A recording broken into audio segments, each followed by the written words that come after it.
Jamshoro society face 1 में catalyst coaching centre में सिंधी सकाफ़ती ॾियारो मल्हायो वियो, जंहिंमें रिज़ल्ट अनाउंसिंग थी आहे, जंहिंमें मिज़मानी ख़ासि pro vice chancellor Badin professor doctor Sadiq Kalhoro असां सां गॾु मौजूदु आहे। अचो त हुन सां ॻाल्हि ॿोल कयूं, हिन हवाले सां हिन जो छा चवणु आहे।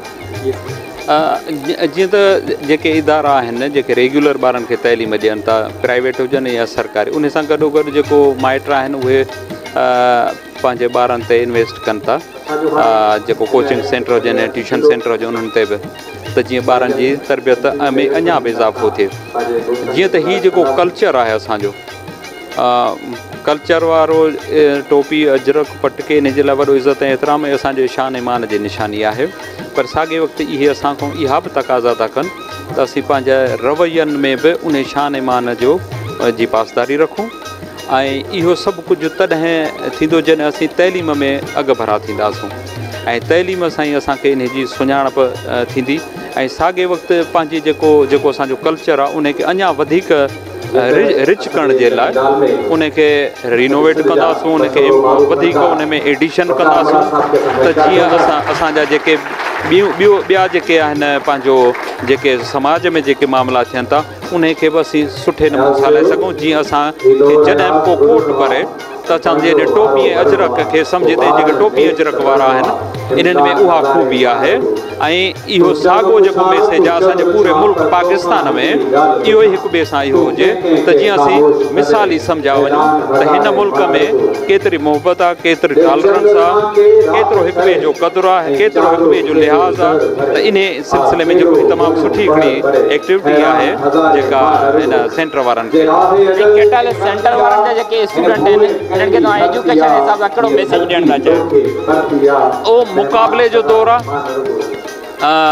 पंहिंजा जेके बि स्टूडेंट्स आहिनि हिन सेंटर जा या कंहिं सेंटर में बि जिथे बि जेके पढ़नि था, तइलीम जे लाइ हो त कॉम्पिटिशन में हीस न कबी रीस कबी, रीस कयो हिकु ॿिए खे जेके तव्हांजा खां अॻु में थी गुज़रिया आहिनि उनखे ॾिसी उनखे तव्हां कॉम्पिटिशन जे दौर में सुठी इन कॉम्पिटिशन में ईंदो तव्हांखे सुठनि शोबनि में दाख़िलाऊं मिलंदियूं, सुठा जेके आहिनि तव्हांखे रोज़गार मिलंदा, ऐं साॻे वक़्तु इहो आहे त उस्ताद जेके आहिनि उस्तादनि ऐं शागिर्दनि में जेको रिलेशन आहे हुननि जो इंटरेक्शन वारो उहो पेरेंट्स वारो ऐं ॿार वारो हुजणु खपे। हिकु ॿारनि खे बाक़ाइदे पर्सनल अटेंशन ॾिजे, इहे जेके सेंटरनि में पढ़नि था उन्हनि खे जेको पर्सनली हुननि खे नाले सां सुञाणिजे, त जीअं उन ॿार में इहो अहसासु थींदो त जहिड़ो करे मूंखे पेरेंट लाइक को माण्हू गाइड पियो करे, उन जो असरु इम्पैक्ट जेको ॿार ते वॾो थो पवे। इन सां जेकॾहिं इहो रिश्तो रहे थो त सेंटर जा जेके ॿार हूंदा उहे पंहिंजे इन जेका मंज़िल आहे उन तरफ़ पहुचण में हुननि खे तमामु वॾी आसानी थींदी, ऐं साॻे वक़्तु जेके उस्ताद आहिनि उन्हनि जो बि एतिराम इज़त हुजे, ऐं उस्तादनि खे बि जेको उहो जंहिंजो बि ॿारु आहे उन्हनि वटि पढ़णु आयो उन्हनि खे बराबरी जी नज़र सां ऐं इन पंहिंजे जेके खुलूस सां पढ़ाइजे त जीअं पंहिंजे इन जेको मुस्तक़बिल जो जेको आहे कॉम्पिटिशन जो दौरु आहे उन में हू पंहिंजी जेका रेस में उहो अॻिते अची सघनि, वधी सघनि। फातिमा आहे ऐं कैटलिस्ट अकेडमी जी स्टूडेंट आहियां क्लास इंटर जी, ऐं अॼु असांखे इलाही मज़ो आयो। असांजा टीचर्स आया, उन्हनि असांजो जेको आहे खाधो जेको असां पाण तयारु कयो आहे उहो टेस्ट कयो, ऐं उन्हनि बि असांखे इलाही सुठा कमेंट्स ॾिना आहिनि, ऐं असांखे इंजॉय करण में इलाही घणो मज़ो अचे थो। सर अली रज़ा ॾिना, मिस आयशा ॾिना, ऐं सर अबू बकर, सभिनी खे इलाही वणियो।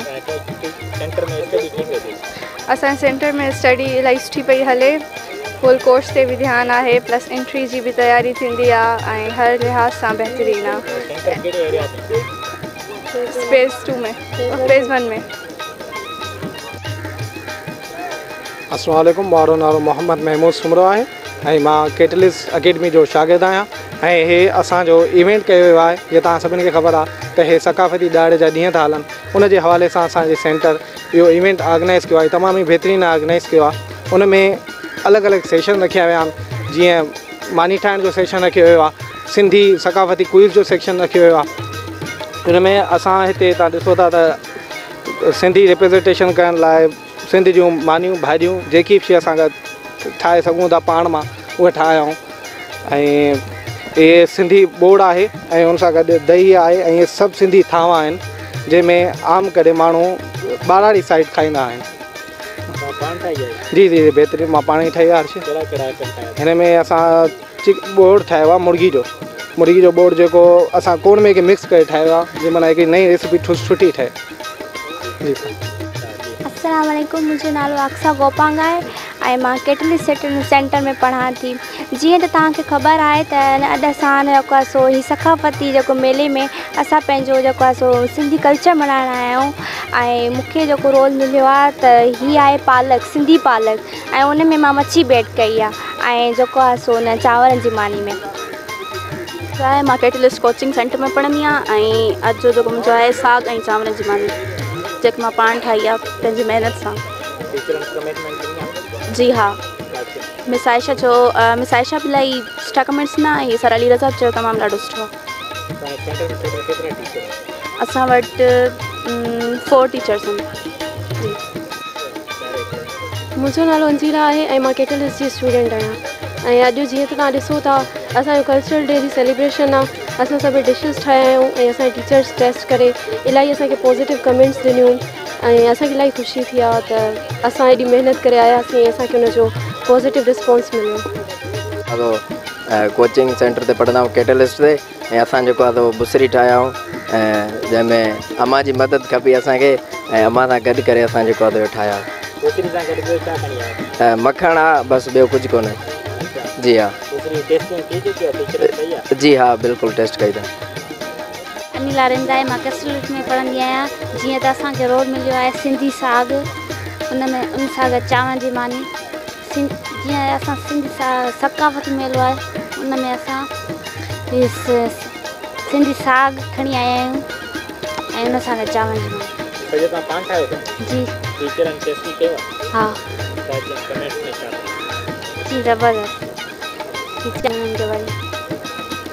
जी सर, मुंहिंजो नालो त अब्दुल मजीद चन्ना आहे ऐं मां कैटलिस्ट कोचिंग सेंटर ते स्टूडेंट आहियां इंटर क्लास जो। ऐं सर असां अॼु ठाहियो आहे पुलाव ठारायो आहे ऐं हिन ते मुंहिंजे दोस्त खेरनि जो खेरा असां पुलाव ठारायो आहे, सिंधी पुलाव। सर इहो असल में मां पाण ठाहियो आहे, घरां ठारायो, पर उन्हनि जे मथां जेका नज़र हूंदी आहे या जेको मथां वॾनि जो हथु हूंदो आहे न, सर मथां उहो मुंहिंजो हुयो ऐं माना मुंहिंजी अंडर में ठही हर शइ वठी मां आहियो। हर शइ बाक़ी त जो ख़र्चु कमु असली इहो ई हूंदो आहे सर, सिंधी कल्चर ई आहे। मर्द वीचारा हर शइ ॿाहिरां वठी ईंदा आहिनि, रनूं वॼाईंदा आहिनि घर में, सर वरितूं। जामशोरो में सोसाइटी फेस 1 में जेका कैटलिस्ट सेंटर हुयो उन में हिते प्रोग्राम थी चुको, जिन प्रोग्राम में ॿारनि ख़ुदि खाधे जो प्रोग्राम रखियो हो, जंहिंमें मिज़मान ख़ासि प्रो वाइस चांसलर बदीन जो आयल हुयो, जंहिंखां असां इंटरव्यू कयोसीं ऐं ॿारनि खां असां इंटरव्यू कयोसीं। उन्हनि खे त असां सिंधी खाधा वग़ैरह ठाहिया आहिनि ऐं कल्चर डे खे ॾाढो इंजॉय करे रहिया आहियूं। जेका इहा प्रोग्राम थी आहे इहा जामशोरो सिंधी यूनिवर्सिटी में थी आहे।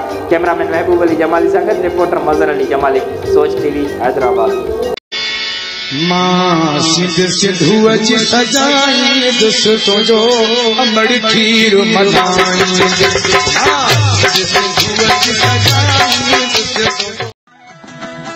सब्सक्राइब कयो हमारे पंहिंजो चैनल सोच टीवी के ऐं बेल आइकन के दबाएं, कदें भी न विसारींदा। सब्सक्राइब करें आपके अपने चैनल सोच टीवी को और बेल आइकन पर क्लिक करना ना भूलें। Don't forget to subscribe our channel Soch TV and press the bell icon.